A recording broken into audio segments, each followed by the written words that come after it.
Sport utility vehicles are blazing the trail to profitability for automakers these days, even if Americans aren't off-roading any more than they used to. That makes Jeep the crown jewel of parent company FCA. The Compass is improved in every way, pointing towards more success for the brand. In size, it slots in between Honda's HR-V and CR-V. The second-generation Compass is oriented a bit more upmarket than the two vehicles it replaces, the original Compass and Patriot. Those were vehicles built to a price point for budget-sensitive shoppers. That's the nice way of saying they were kind of cheap. Compass now begins at around $22,000 for a front-drive sport model with a 6-speed manual transmission. An extra $1,500 installs all-wheel drive. This is the top-trim Trailhawk model, optioned up at $33,500.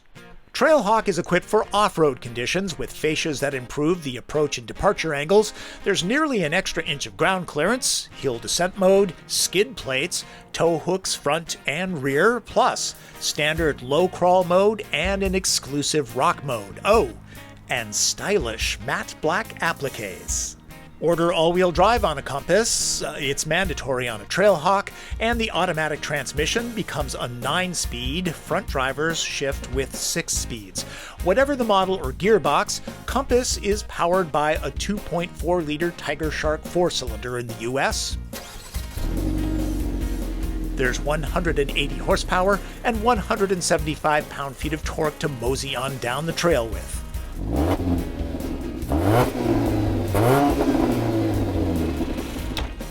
Compass is not a rapid transit machine. Throttle response is relaxed. And so is acceleration, 0 to 60 happening in about 9 seconds. The suspension is on the softer side, so Compass is comfortable on and off-road. Steering is less than crisp, though. This is not an overly sporty handler. There's body roll when the pavement turns twisty. With its off-road oriented tires, slightly elevated ride height, and a suspension tuned a notch towards off-road comfort, Trailhawk is probably a little less compelling to sling into a curve than other Compass models. The 9-speed transmission has been this company's Achilles heel. It has been recalibrated, so it's moderately smooth now.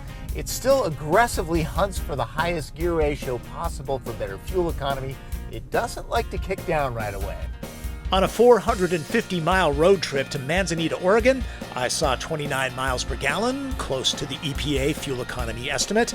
That's competitive with similarly sized Mazda CX-5 and Nissan Rogue Sport, a little less than Subaru Crosstrek. Like many modern cars, Compass is outfitted with a fuel-saving automatic engine start-stop system. It's pretty good, not as smooth as the General Motors system, but this one can be turned off. Many GM cars can't. Where the Compass leads the pack is off-road. At the 2017 Mudfest SUV of the Year competition, put on by the Northwest Auto Press Association, this Sport Ute won in the compact utility segment. Its off-road capability had much to do with that victory.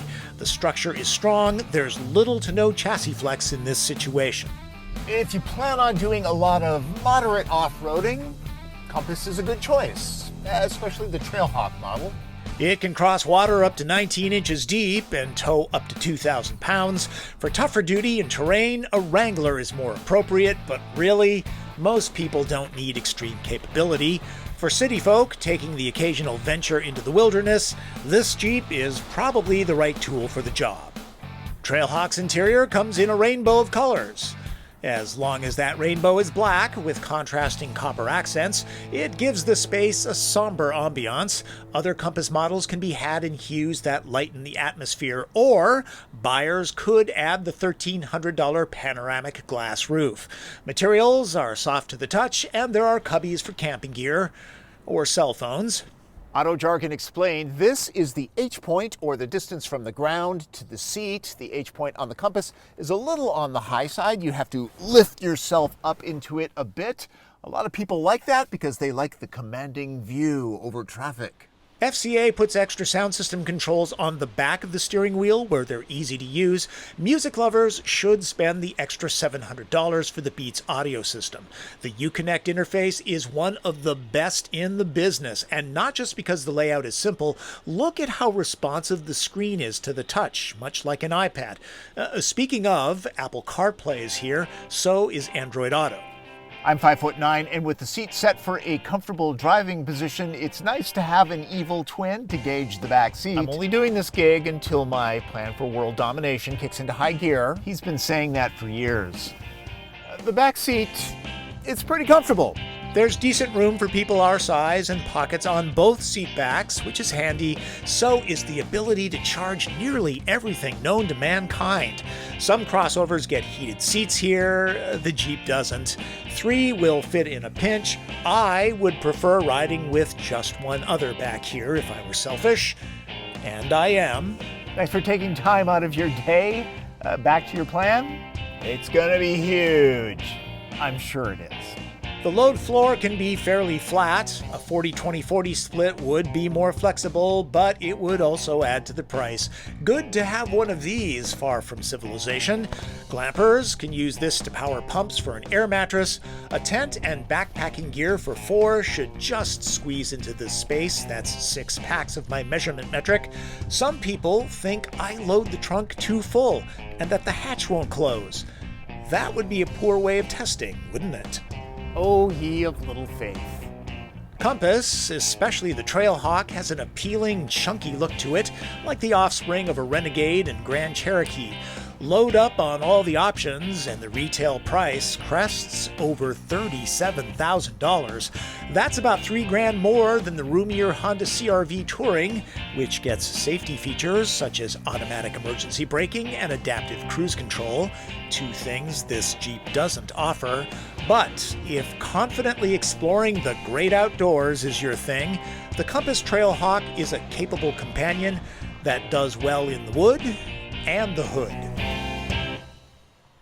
FCA is famous for putting all sorts of Easter eggs on its cars, and the Compass is no exception. I'm sure I'm missing 1 or 2, but this gives you an idea. Speaking of Easter eggs, here's something interesting, and I'm going to do this in one shot so you know that I'm not faking it in editing. Pull up on the rear 2 window controls.